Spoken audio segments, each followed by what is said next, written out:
Buddha recording studio गया।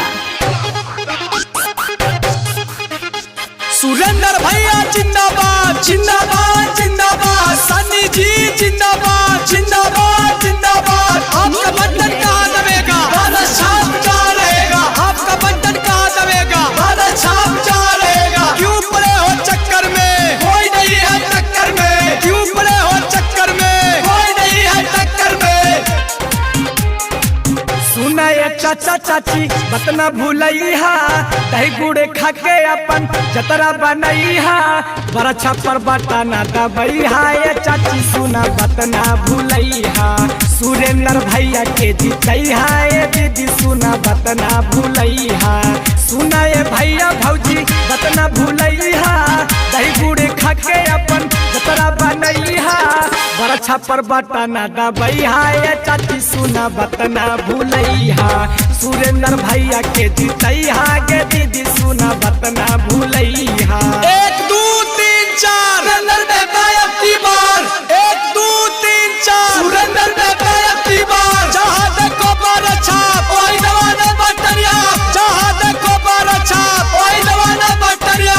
सुरेंद्र भैया जिंदाबाद जिंदाबाद जिंदाबाद, सन्नी जी जिंदाबाद जिंदाबाद जिंदाबाद। गरीबन के हक खातिर रहेलन हरदम तैयार जी।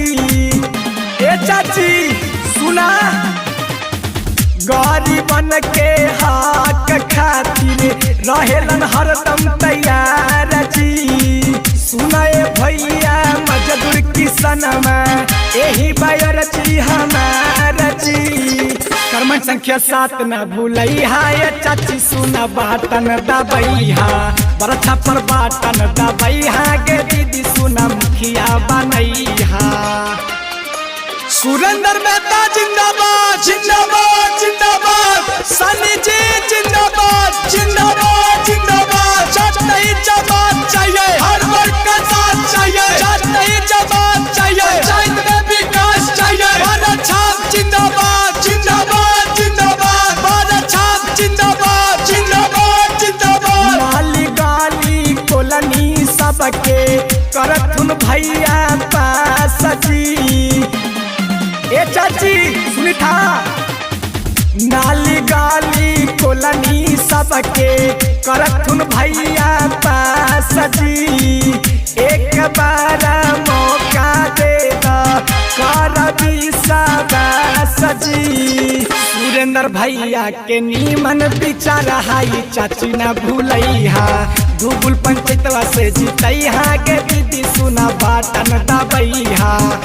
सुरेंद्र मेहता जिंदाबाद जिंदाबाद जिंदाबाद, सन्नी जी जिंदाबाद जिंदाबाद जिंदाबाद। जात नहीं जमात चाहिए, हर वर्ग का साथ चाहिए। जात नहीं जमात चाहिए, पंचायत में विकास चाहिए। भारत छाप जिंदाबाद जिंदाबाद जिंदाबाद, भारत छाप जिंदाबाद जिंदाबाद जिंदाबाद।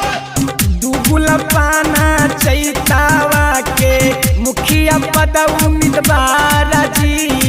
सुना दुगुल पाना चैतावा के नेकईना साना जी। दादा दादी के दिलई खुन बिरधा पेना साना जी। कर्म संख्या 7 न भूलैहा, ये चाची बटन तू दबैहा। इनके के मुखिया बनैहा, के दीदी सुना बतना भूलैहा। सुना ये चाचा चाची बतना भूलैहा। सुरेंद्र भैया के मुखिया बनैहा। बड़ा छप्पर बटन दबैहा, ये चाची सुना बतना भूलैहा। इनके के मुखिया बनैहा, के दीदी सुना बतना भूलैहा। सुना ये दादा दादी बतना भूलैहा। बड़ा सा छपावा पर बटन दबैहा। दुगुल पंचायतवा से जीतैहा, ये चाचा सुना बतना भूलैहा।